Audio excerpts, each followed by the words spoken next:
नमस्कार दोस्तों। ट्रंप अपनी सनक में कैसे अमेरिका को बर्बाद करने पर तुले हैं, उसके सबूत लगातार सामने आ रहे हैं। ट्रंप की सनक का ही नतीजा है कि अभी तक अमेरिका में शटडाउन लागू है।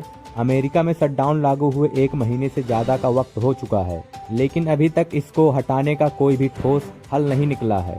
इस शटडाउन की वजह से अमेरिका में बड़ी तबाही मची हुई है। मैं आपको बताऊंगा कि शटडाउन से अचानक ऐसा क्या हुआ कि 32 लाख से ज़्यादा लोगों में भगदड़ मच गई। साथ ही बताऊंगा कि शटडाउन से अमेरिका को कितने लाख करोड़ का नुकसान हुआ है कि लोग सड़कों पर उतर आए हैं, खाने पीने के लाले पड़ गए हैं। दरअसल अमेरिका में 1 अक्टूबर से शुरू हुआ शटडाउन अभी तक जारी है।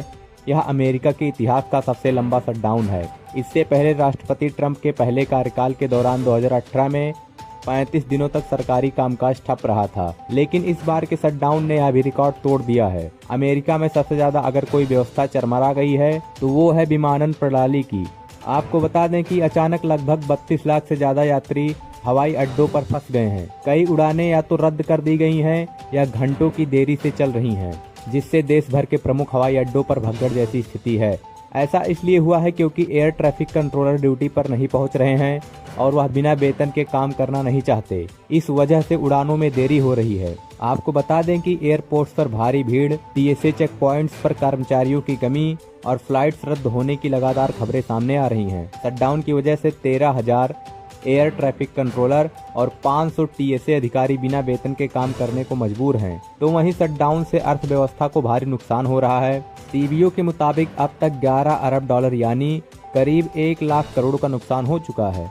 अगर शटडाउन जल्द खत्म नहीं हुआ तो देश की GDP में चौथी तिमाही में 1% से 2% तक की गिरावट आ सकती है। पॉलिसी सेंटर के मुताबिक अब तक 6,70,000 सरकारी कर्मचारी छुट्टी पर भेजे जा चुके हैं, जबकि 7,300 कर्मचारी बिना सैलरी के काम कर रहे हैं।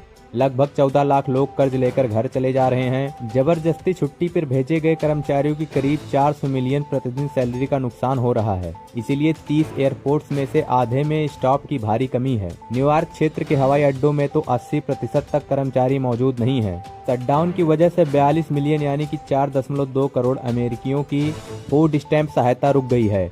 अमेरिका के एग्रीकल्चर डिपार्टमेंट के पास इस कार्यक्रम के लिए सिर्फ 5 अरब डॉलर का रिजर्व फंड है, जबकि नवंबर में फूड स्टैम्प जारी रखने के लिए 9.2 अरब डॉलर की जरूरत होगी, लेकिन सरकार के पास जरूरी फंड ही नहीं है। दरअसल ट्रंप हेल्थ केयर प्रोग्राम की सब्सिडी बढ़ाने को तैयार नहीं है। इस वजह से अमेरिकी संसद के ऊपरी सदन सीनेट में फंडिंग बिल पास नहीं हो पा रहा है। इस बिल पर अब तक 14 बार वोटिंग हो चुकी है, लेकिन हर बार बहुमत के लिए जरूरी 60 वोट नहीं मिल पाए। यानी कि ट्रंप की जिद की वजह से अमेरिका को भारी नुकसान उठाना पड़ रहा है। अब देखना यह होगा कि शटडाउन कब और कैसे खत्म होता है। वैसे आपकी इस खबर पर क्या राय है, कमेंट बॉक्स में जरूर बताएं और ऐसे ही खबरों को देखने के लिए हमारे चैनल को सब्सक्राइब करें।